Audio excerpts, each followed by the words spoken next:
Good morning mga Suki Loves, mga solid supporters natin yan. Sorry, kakagigising ko lang. So, meron akong i-share sa inyo na content for today is paano po ma-maximize yung mga followers mo sa iyong page. Gayahin nyo lang itong steps na ibibigay ko sa inyo po.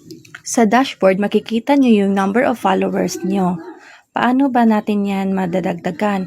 Punta ka lang dito sa invite friends to follow. Click mo lang yan at switch profile. Click mo lang yung switch profile na yan. At pupunta yan doon mismo sa page na personal account sa Facebook. Nakikita nyo po yan, 1,000 friends lang po ang limit na binibigay ni Meta daily. Click mo lang yung select all, 1,000 na yan. At pagkatapos, send invites.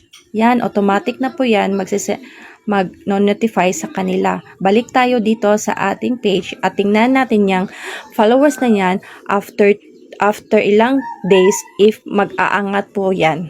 Yun lang po mga solid supporters ng Papa Dolly Belly. Salamat!